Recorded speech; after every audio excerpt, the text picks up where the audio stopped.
Vanessa. Então, hoje vamos dar continuidade, né, à leitura dos desenhos que estão no Quaderno de la Mierda, do Francisco Toledo. E eu te passo a palavra. E é um Obrigada, prazer Nena. poder dar continuidade, né, poder a gente continuar a conversa, falando agora com as imagens também, né? Uhum. Sim, porque obrigada, Nena. Num primeiro momento, nós fizemos uma apresentação mais geral dos cadernos e de Francisco Toledo, e agora eu acho oportuno também mostrar essas imagens, porque acho que no vídeo anterior fica aquele gostinho de. A gente fala das imagens, mas não está mostrando, né? Então, aqui eu mostro algumas imagens que eu trabalhei na minha tese com análises, né, iconográficas, e essa é a primeira assim que eu peguei para analisar. Ela está no caderno 2A, na página 4 dos cadernos de Alameda, daqueles 15. E eu vejo que essa imagem ela tem ela nos oferece uma sensação tátil, porque essas tintas que ele pinta assim, que a gente não sabe exatamente qual é o material, porque nos cadernos da Meda ele coloca apenas técnica mista, mas ele não fala o material que ele utiliza. Então, Francisco Toledo foi um artista que sempre trabalhou com muitas experimentações e trazendo sempre materiais novos, né? O que eu percebo é que ele se repete nos temas, mas ele inova nas técnicas. Então, às vezes, esse preenchimento no fundo do desenho também é para saber como vai funcionar alguma tinta, né? E ele utilizava coisas muito diversas. Eu já comentei, eu acho, sobre a grana cutinia, que é um inseto que tem muito no Oaxaca, e esses insetos, no nopal, né? Aquela planta do cacto, e quando ele tira o líquido de lá, esse líquido se transforma num pigmento vermelho que ele utiliza. Eu não sei se esse sangue da caveira, né, é, foi usado esse tipo de material, mas em algumas outras obras de Toledo ele usa essa da grana cutinilha. Ele usa também da semente da noz, eu não sei como ele extrai alguma tinta ali que fica um pigmento marrom, que é conhecido como nogalina. Ele utilizava, às vezes, o pente que penteia cachorro, sabe? Esses pentes para pets, às vezes para fazer alguma textura. Então, a experimentação no Toledo, às vezes, é mais forte do que o figurativo. E essa imagem, né, que alguns críticos falam, né, eles chamam de Toledo nomeia como morte. Ele nunca usa os termos calaveira, né, ou esqueleto, ou cadáver. Ele sempre nomeia como morte. E a minha leitura é que esses mundos entre o vivo, entre a vida e a morte, eles estão sempre se mesclando, natureza e animal, humanidade e animal, né? É, aqui a gente vê que os contrastes também estão no intestino, que tá macio nessa parte cinza, em contraste com os ossos mesmo do esqueleto, que é duro, né? O sangue, que um elemento da vida, está se contrapondo com a morte, né? Também a gente pensa que o ato de evacuar ele não é da morte, ele é da vida. Então, o Toledo está sempre colocando esses contrastes, essas misturas de mundos, né? Tudo se conversa na obra dele. E também nessa imagem a gente pode pensar as fezes se mesclando ali com a terra, esses tons de marrons é muito presente na obra de Toledo, especialmente nos quadernos de Alameda, e eu acho que não foi sem querer, né? Foi algo proposital, assim. Esses tons de marrom se mesclando, o barro, a sepultura também traz essa ideia, né? Tons de ocre, sépia, terracota, cinza, tá muito presente na obra do Toledo. Eu Vanessa, acho que... há em algum momento algum comentário se ele usa a merda como pigmento? Não há, e é muito pertinente a sua pergunta, Nena, porque isso foi algo que me ocorreu durante toda a minha pesquisa e eu queria descobrir isso e foi uma pergunta que estava no meu esboço de entrevista com ele. É, não encontrei assim em nenhum lugar ele dizendo isso, até porque eu penso que se ele usou, a gente não sabe, porque o cheiro da merda, ele, quando ela é fresca, a gente sente. Quando ela já secou, então a gente pelo odor não daria para saber. E eu coloquei essa pergunta no meu questionário que eu entreguei para Ana, que era a secretária dele.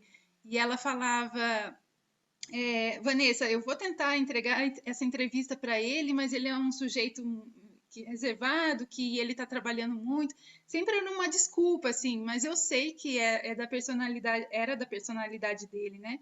Então eu não consegui descobrir, mas era algo que eu. Porque essas sensações táteis era algo, né? Ele trabalhava com o barro também, ele era ceramista. Ele foi muita coisa. Trabalhou com fotografia, com gravuras, com aquarela,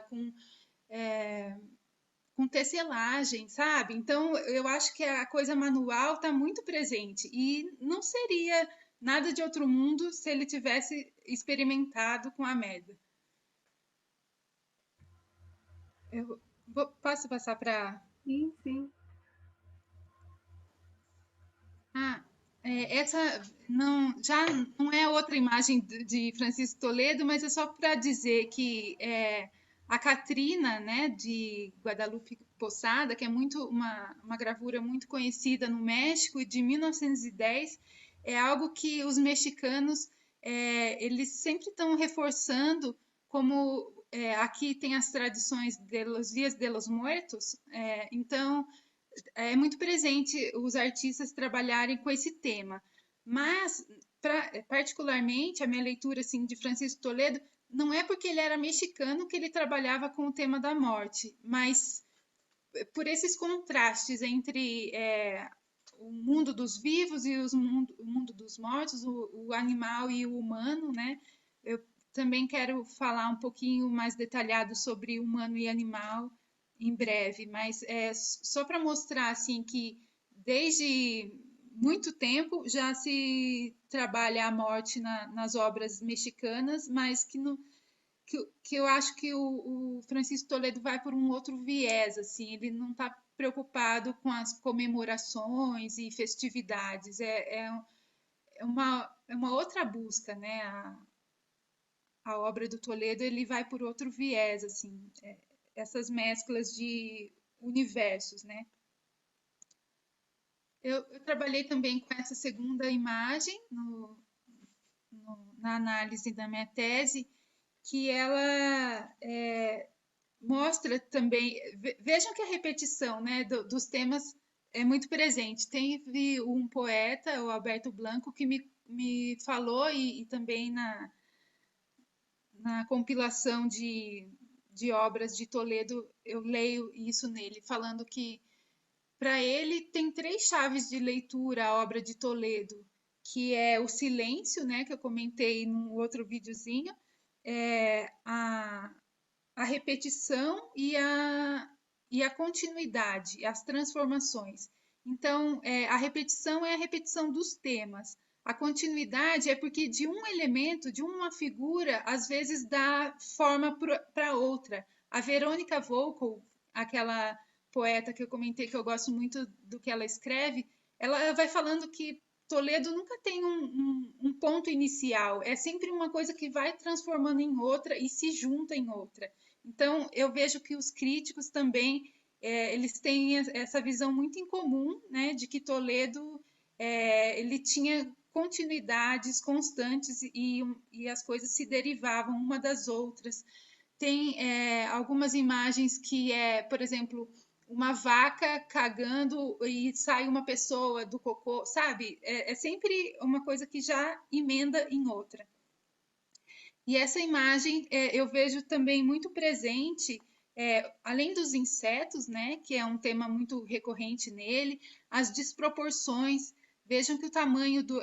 Assim, é o caderno aberto. Então, é, é uma mesma imagem, a gente não pode pensar como duas, porque a cauda do gafanhoto ele ultrapassa para outra página, né? Mas ele é desproporcional com essa figura meio humana, meio macaco, né? Que está do lado esquerdo. E o tamanho da meda, o tamanho da folha, é totalmente desproporcional.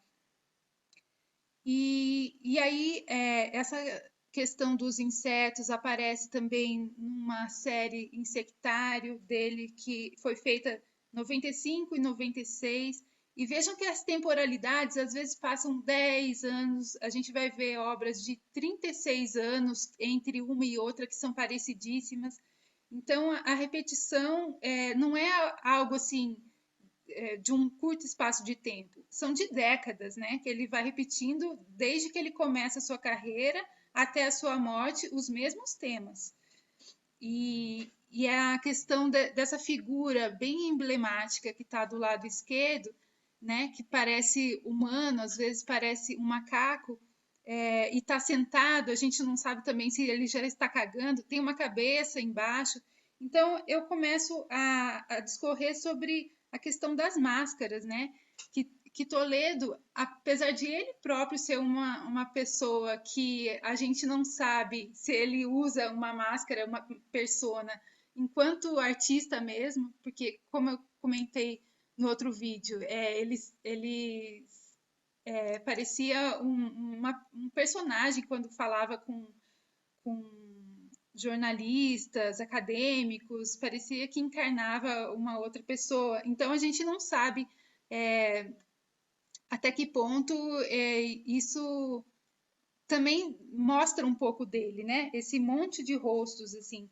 E aí eu trago alguns teóricos, né? O Hans Belting é um teórico que eu trabalho bastante essa questão das máscaras e para pensar também o imaginário. E trago também o Norval Baitello, que é um autor da comunicação, que ele vai falar do primata, do homem primata, que quando a gente estava na forma de macaco, né? A gente era ágil, era nômade, era mutante, saltava, não tinha fixação pelos lugares, era um ser em transição, em movimento. E o homem moderno ele se fixa. Aí eu pensei nesse sujeito sentado, né? E a gente, enquanto humano moderno, precisa do vaso sanitário, né? Que é uma posição que não é a mais anatômica, não é a mais adequada para se cagar, porque a gente pensa que a posição de cócoras é a que facilita melhor a saída das fezes. Então, tipo, às vezes eu penso que o homem moderno ele dificultou algumas coisas, né? E o Norval Baitello vai dizer tudo isso, assim, que a gente está numa cultura do homem da sedação, do homem sentado, do homem que não tem movimento, do homem que fica parado. São todas questões que eu vou levantando nessa análise. Também pensar o gafanhoto como algo que está muito presente em Oaxaca, até na culinária, né, que se comem os insetos ali. Pensar o inseto como quando ele é bonito, ele tem a sua beleza. Quando ele é uma legião, ele destrói, ele é uma máquina de destruição, de guerra, ele pode destruir lavouras, né? E também pensar o inseto como algo de superstição, que pode trazer sorte, algumas pessoas pensam nisso, e também a merda, né? Como eu tinha comentado, que algumas pessoas, algumas culturas pensam que pisar na merda é sinônimo de sorte. Então, a superstição nessa imagem, ela está tanto no gafanhoto quanto na merda. Eu vou ler uma citação do Villarreal, que é um crítico daqui do México, que ele diz da obra de Toledo. El insecto se cruza en nuestra vida como si nos indicara algo. El encuentro no parece casual. se revela presságio e atestiguamento a lo que hay que sobreponer-se. Antes que outra coisa, hay que sobrevivir. Tal es el significado etimológico de superestare, estar de pie por acima, sobrevivencia. El encuentro con el insecto, si algo delata, es la condición supersticiosa. Então, até o superestar, ele está, essa palavra vem da superstição, mas também está trazendo essa questão do inseto que está sempre, quando está no caminho, é algo de sobrevivência, de uma condição supersticiosa. Vanessa, antes de você mudar a imagem, eu estava aqui pensando nessa figura desse ser humano, né, que na verdade é um híbrido, né? Você vê que ele está sentado numa pedra, ou a gente não sabe que objeto que venha a ser, né? Mas ao mesmo tempo me lembrou da camuflagem, né? Do Kaiowá, né? Que vai trabalhar com a questão dos insetos que se camuflam. Não sei se você chegou a pensar nisso. Eu não cheguei, mas você falando de Kaiowá, eu me lembro que Francisco Toledo era leitor de Kaiowá. Olha, que lindo. Essa imagem me suscitou isso agora. Eu vendo ela assim, né? Porque parece uma montanha no peito, né? E parece ao mesmo tempo um pássaro, né? Saindo, né? De algum ninho, alguma coisa, né? Esse bico, não sei. Parece que para mim é um pássaro, né? Um homem pássaro, alguma coisa. E você depois já leu o Macaco também, né? Que tem a máscara lá embaixo, que poderia ser um homem macaco, né?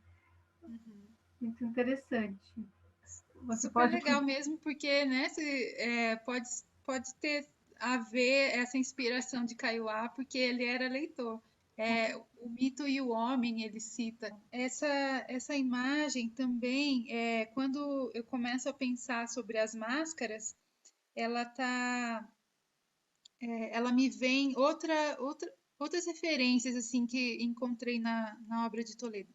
Primeiro aqui eu queria mostrar essa questão dos insetos, né? Como eu digo que é muito recorrente, nesse caderno 1, na página 10 e 11, tem esse monte de insetos que são larvas, escorpiões, todo tipo de inseto, até para um leigo, que, né, uma pessoa que não é um entomólogo, é, não consegue identificar tantos insetos assim. E como o Toledo era um estudioso a fundo das coisas que ele se propunha a aprofundar mesmo, porque são, são, são, são insetos assim que às vezes a gente não reconhece e é uma infinidade.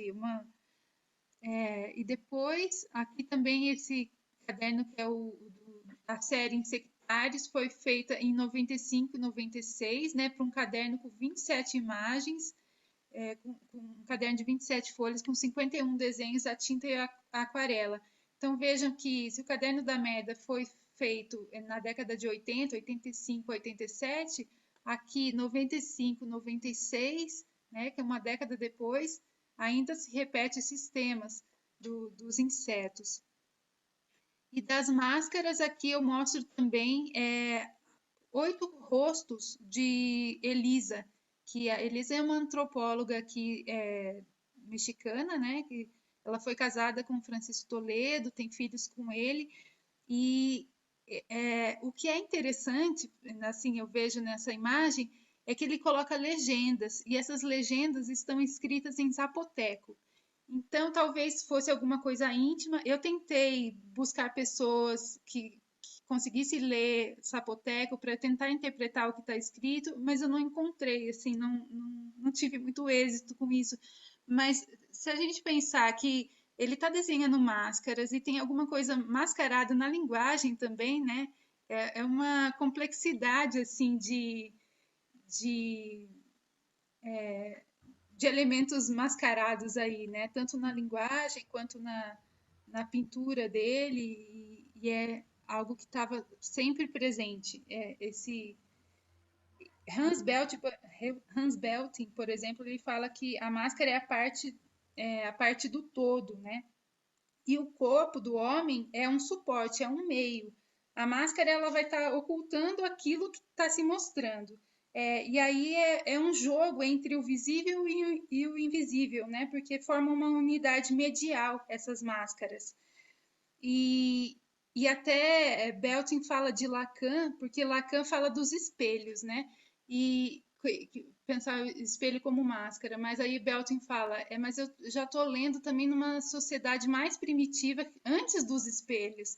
Então, essas fantasias, essas indumentárias que se usavam nas festas e as máscaras também é para ocultar aquilo, mas os olhos ficavam à mostra. Então você conseguia perceber o visível e o invisível através do olhar do outro. Assim, é como se fosse um espelho, essas máscaras. E também, uma outra leitura que eu faço dessa imagem de Francisco Toledo é pensando pelo perspectivismo ameríndio de Viveiro de Castro, porque o Viveiro de Castro ele pensa que não é o homem que está enquadrado numa natureza animal, mas ele lê que essas sociedades antigas, muitas ameríndias, muitas vezes elas percebiam que os animais estavam numa roupagem de homem, de humano. Então, como se os animais eles só tivessem uma máscara, uma capa, né? Que escondesse, na verdade, uma natureza humana. São os animais que estão na natureza humana, não o contrário. E assim, eu leio Viveiro de Castro e depois eu assisto um outro documentário de Diego Lizarazo, que ele fez uma série para uma TV aqui do México que chamava Francisco Toledo Los Humanos. Na verdade, ele nem cita Viveiro de Castro, mas tudo conflui, assim, a mesma ideia. Ele diz que a condição original comum aos humanos e animais não é a animalidade, mas a humanidade, né? E tudo está se interrelacionando na mesma natureza. Então, essa é uma chave também para poder ler a obra de Toledo, né? Ele nunca vai teorizar, vai falar sobre isso, mas a gente, enquanto leitoras de outras coisas, pode trazer essa interpretação, né, para a obra. E quando eu digo que eu estou interpretando a obra de Toledo, eu nunca vou pelo o que o artista quis dizer. É sempre coisas que suscitam em mim, de minhas leituras, né, e que eu vou interpretando com a bagagem que eu tenho, né? Porque Hans Belting ele fala que em antropologia das imagens que o homem ele tem esse corpo que as imagens passam sobre nós e a gente vai devolver elas para o mundo com a nossa interpretação. Norval Baitello, Wolff vai dizer das imagens endógenas, né, que estão interiorizadas em nós, e as imagens endógenas, que são as imagens exteriores, aquelas que a gente já consegue interpretar. E também as imagens elas são sempre um reflexo da cultura. A gente internaliza aquilo que a cultura nos dá. Mas muitas vezes a gente pensa que é uma interpretação nossa, mas é uma cultura visual coletiva que já está internalizada na gente. Então, o que é coletivo e o que é individual muitas vezes se misturam porque o nosso tempo faz interiorizações, as nossas leituras de imagens, né? Vou passar para a imagem 3, que é essa imagem que eu leio como uma imagem noturna, assim. Essa foi a minha leitura pela paleta de cores de Toledo. Muito usando tons de cinza, marrom, são cores mais de um ambiente noturno, né? E faço essa leitura também a partir do Duran, que Duran fala de um regime diurno e noturno. E dentro do regime noturno de Duran tem muitos elementos que eu encontro na obra de Toledo, deixa eu ver algumas coisas. Por exemplo, ele fala da lágrima, da queda, né? Então, esse elemento que sai do ânus dessa pessoa que está agachada, né? E tem algo sombrio aí, é uma lágrima de merda que está escorrendo desse olho, mas o nariz também parece um cocô, é muito esses elementos da terra. Do lado esquerdo tem um animal que a gente não sabe, parece o nariz de um saruê e tal. E a terra tem muito a ver também com essa outra faceta de Toledo como ceramista, né? De moldar o barro tal. Então, essa imagem de Toledo eu leio muito nesse ambiente. E pensar também que Toledo fez os Cadernos da Merda durante a noite, durante a madrugada. Ele tinha insônia, então eu acho que esses pensamentos iam povoando assim a ideia de Toledo para pintar e muitas vezes saía nesses tons, né? Essa paleta não é muito diversificada assim.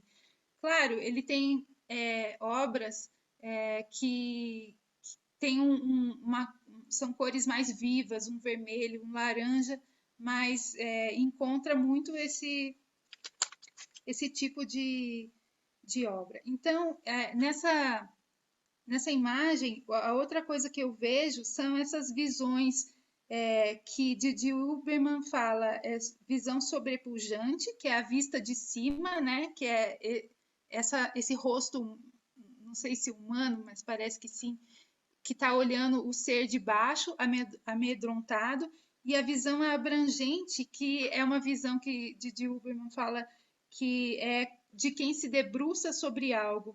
É interessante pensar, porque também é uma leitura que eu fiz do Coronel Rivera, que ele diz que Toledo, quando ele pintava de cócoras, né? E as cócoras, estar de cócoras seria a posição que como eu comentei, mais ideal assim para a saída das fezes, né? Mais primitiva para se cagar.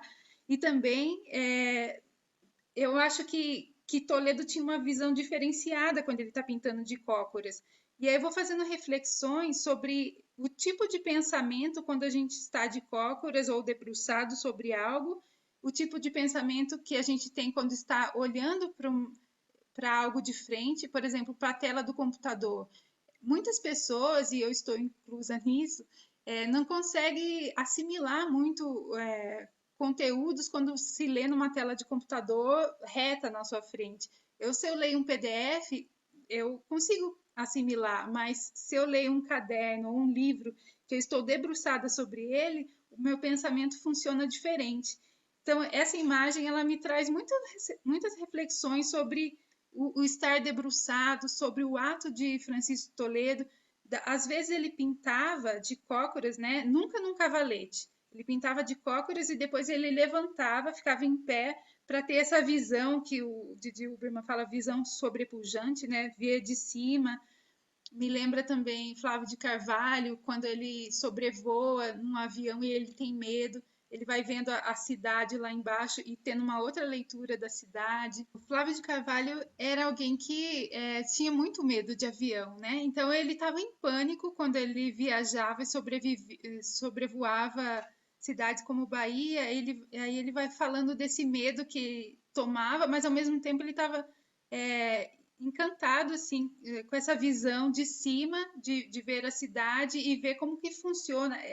Também o que se pensa assim sobre um ditador às vezes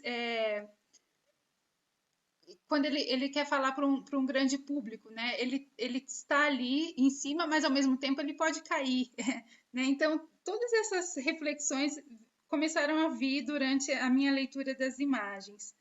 E nessa imagem também, como eu comentei da primeira, de Francisco Toledo querer preencher todos os espaços, né? Ele não deixa, em alguns esboços, algumas páginas do Caderno da Merda, sim, mas muitas que estão coloridas, ele preenche todo o fundo. E o Coronel Rivera vai falar dessas capas e das abas que ele.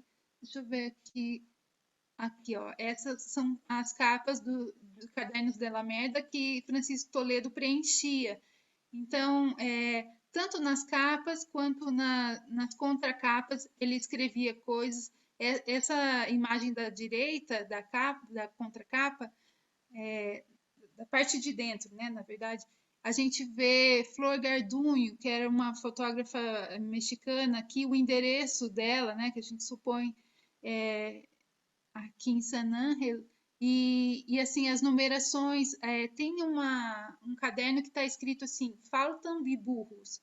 A gente não sabe se, e é a letra do Toledo, se ele estava dizendo que ele entregou para a Secretaria da Fazenda faltando desenhos, ou se ele percebeu depois que estava faltando desenho. Então, parece que existem cadernos incompletos, mas nas numerações nunca estão intercalados os números, são sempre sequenciais.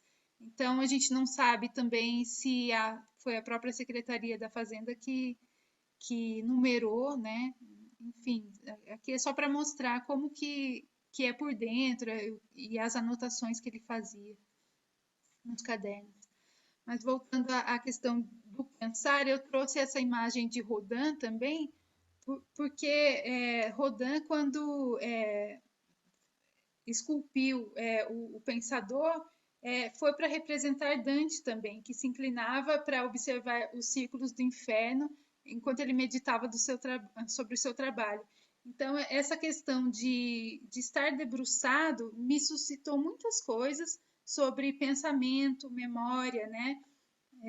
Proust também, enfim, são leituras assim muito pessoais que eu faço de Toledo, mas que vão trazendo tantas coisas.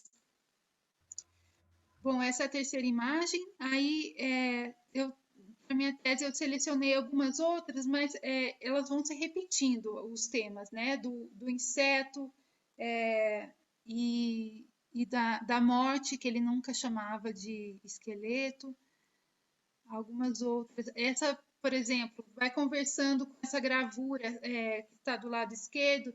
Sempre restaurantes ou sites mesmo traz essa imagem.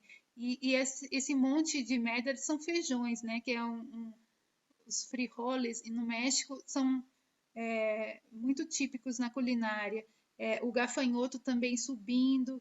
Então, vejam que esse contraste de naturezas, né, entre a vida e a morte, está muito presente. Muitas vezes ele desenhava os pênis desses esqueletos eretos, né? Tem algumas outras imagens que a morte, né, a caveira, está usando camisinha, porque ele fez uma campanha também sobre o uso de preservativos, então os pênis estão sempre eretos, e isso é uma outra característica de mesclar a vida e a morte, né? Aqui são também retirados dos cadernos da merda, o inseto e a merda estão sempre juntos. E essa imagem número 5, eu trago também para mostrar que a gente não sabe, assim, quantos esboços ele fez, mas eu encontrei muita coisa que se repetia no próprio caderno. Essa mulher deitada, né? Aí eu vou falar sobre as cores também, o azul que dá uma quebra, né, nesses tons ocres, que é dos cadernos da merda, o cachorro.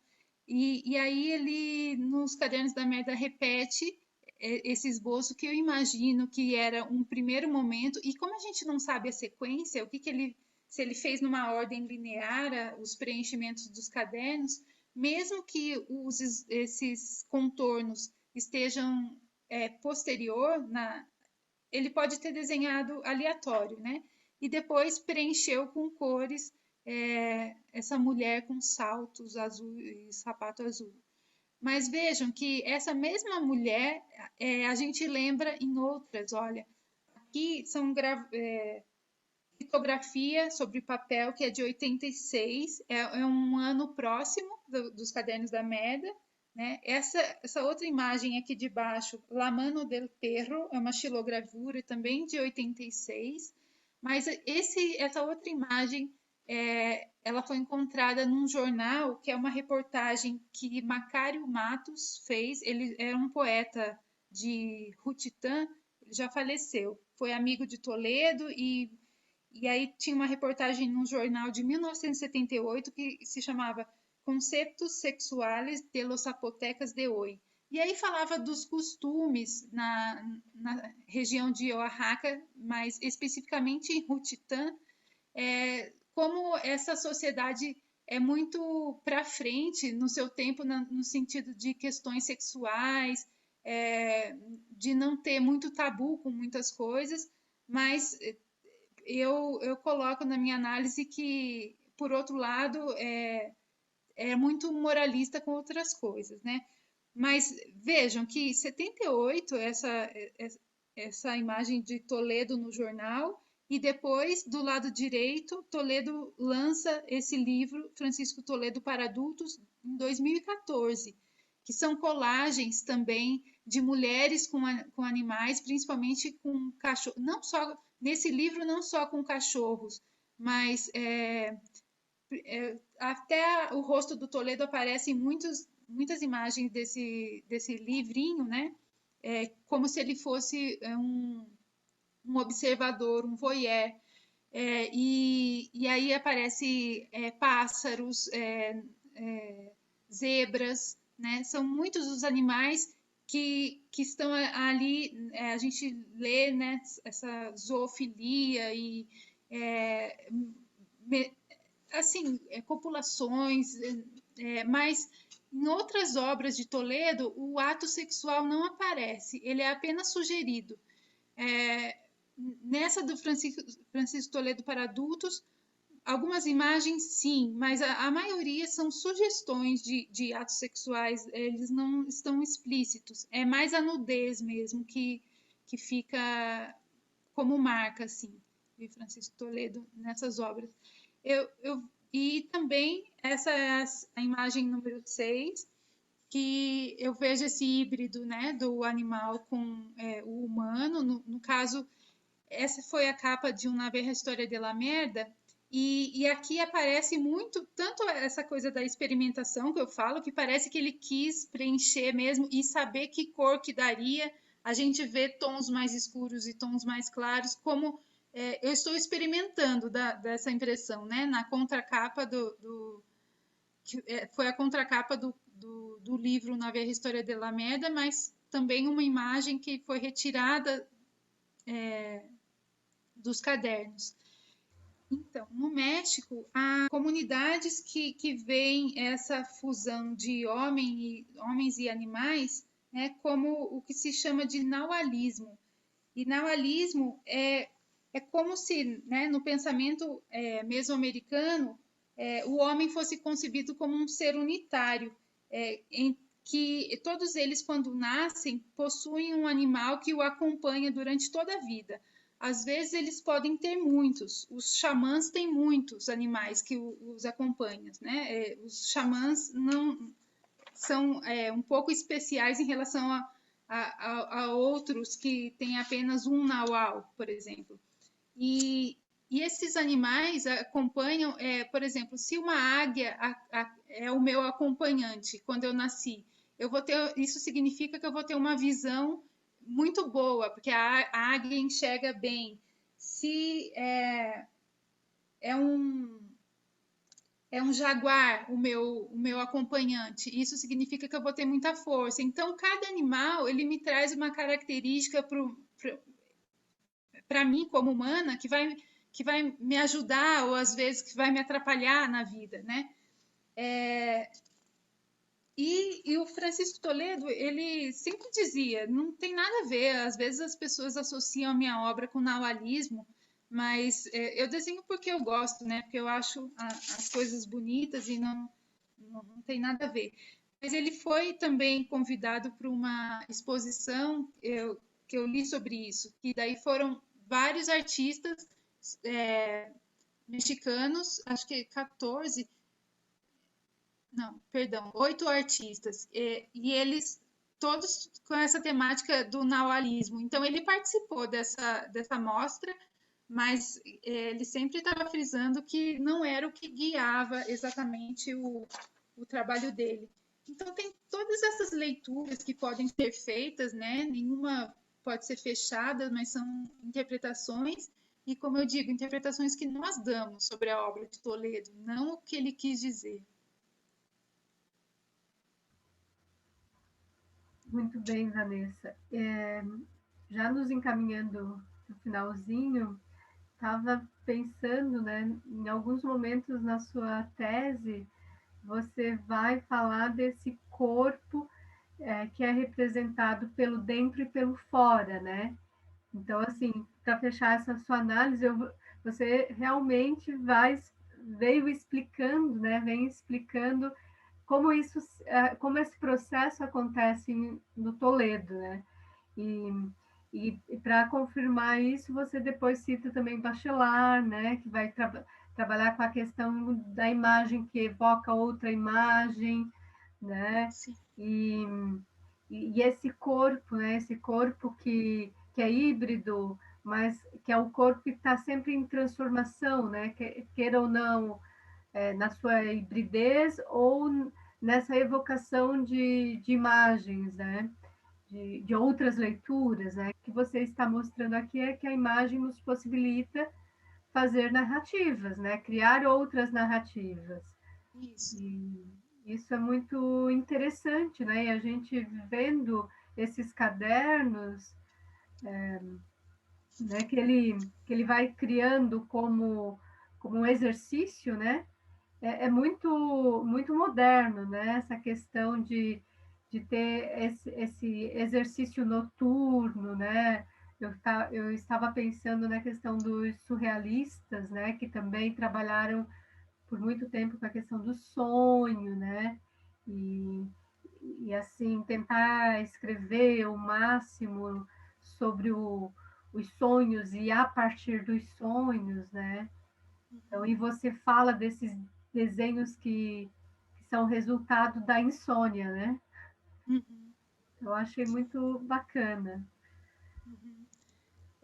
Sim, eu vou formando essas narrativas e Nena, esse título da tese, né, que outras histórias da Meda, também é importante falar porque, como eu disse no primeiro vídeo, são histórias que foram se perdendo da Meda, mas também outras histórias foram sendo contadas, porque o contato entre o colonizador e o colonizado apagaram algumas histórias, a nossa cultura, né, sofreu modificações, nós somos também, como você estava falando desse híbrido, nós somos o resultado desse híbrido, né, entre colonizado e colonizador. Então, eu trago outras narrativas que vão se formando a partir desse contato. Então, esse contato entre mundos é muito interessante num amplo sentido, né? Ontem eu estava lendo o livro do Krenak, e aí ele fala, Ailton Krenak, Ideias para Adiar o Fim do Mundo. E aí ele fala justamente isso, qual que é o ponto de vista da humanidade, né? Que humanidade é essa que sempre foi uma imposição? Então, eu acho que esse trabalho, ele também, ele pretende, assim, trazer leituras que são a partir dos híbridos, desses contatos. E sim, você comentou dos surrealistas, bem interessante, né? Até Francisco Toledo teve influências assim de alguns autores que eu nem citei, mas que está muito presente aqui em algumas obras, que é, por exemplo, o Roger Caillois, que ele leu O Mito e o Homem, ele fala enquanto ele foi leitor disso. Enfim, tem também muitas questões dos surrealistas que estão presentes, mas a gente não pode colocar o Toledo numa categoria assim de estilo de obra, porque ele sempre foi difícil de enquadrar, sabe? As pessoas falam qual é a tendência de Toledo. Ele é um surrealista, ele é um moralista, porque, né, por exemplo, os três grandes, o Diego Rivera, Orozco e Siqueiros, né, pensar uma linha ali temporal, ele conviveu ali, né, na década de 50, no mesmo período desses caras, mas é uma outra obra, né? Ele não se enquadrava assim em nada. É muito difícil. E quando a gente pensa em influências, o que ele diz mais assim de pintor que foi para ele muita inspiração foi Rufino Tamayo, que é de Oaxaca. Ai, que ótimo, uma maravilha. Eu acho que esse inclassificável é o que fica, né? Sim, inclassificável. A questão do surrealismo era só para falar ali da questão da imagem que suscita imagens. Ah, e dos sonhos, né? E daí como ele era insone, né? Então, assim, por mais que ele não esteja enquadrado, não é querendo enquadrá-lo, mas é pensar no que suscita, né? Sim. Então, assim, ele não vai para o sonho, mas ele usa da insônia para produzir, né? Algo que a gente vê, assim, né? Essa escuridão, que não é o sonho, né? Mas poderia ser. E essa vida, morte, né? Que você mostra com a caveira, mas, né? Com todo esse processo orgânico misturado, né? Então, assim, ele sai do clichê, né? Daquele clichê mexicano, né? Porque a morte é a festa, né? E ele não trata a morte como festa, né? Isso. Eu acho que isso é algo que toca, né? Que é forte no trabalho dele, né? E, na verdade, tem algo até de cômico às vezes, né? Não sei se. Tem. Ele era muito irônico, tanto quando ele ia responder às pessoas, quanto na obra mesmo. Naquela de Benito Juárez lá, que ele coloca o rosto do Benito Juárez fazendo várias coisas diferentes. A gente vê, até tem uma crítica que é alemã, Prinitz Poda, eu não sei falar o nome dela, que ela fala que ela vê muito do amor na obra do Toledo, e eu falo que eu não vejo amor nessas coisas, porque quando ele coloca algo sugerindo sexo, é mais erótico, não amor, né? Não traz. E aí ela fala de humor e eu falo de ironia. O que ela chama de humor, eu vejo como ironia. Eu não vejo de engraçado, assim. Às vezes causa humor, assim, porque tem uma obra dele que é Pinóquio, e aí ele desmoraliza, porque sempre essas obras infantis têm um final moralizante, né? E ele coloca coisas muito sexuais nessas histórias, alguém olhando atrás da fechadura, alguém dentro do banheiro. Então, não são assim histórias para crianças, porque toda essa moral ele desconstrói tudo. Então, ele está sendo irônico e também um pouquinho de humor. Agora que você comentou a questão da ironia, é muito. Acaba saltando, né? Porque é o título, né? Cadernos de la Merda, né? Na verdade, já começa a ironia por aí. É o que, na verdade, é importante na obra do Toledo, né? Essa força em produzir imagens, né? Eu acho que você tocou num ponto muito sensível, né? Que é essa questão, né, de a imagem poder gerar histórias, a, a imagem lidar com a história, né? Com as histórias. Eu acho que isso é muito, muito bonito e muito pertinente. Vanessa, muito obrigada. Eu acho que quem está nos assistindo deve ter achado uma maravilha, né? Poder conhecer o Toledo, poder conhecer um pouquinho desses trabalhos, desses desenhos, né?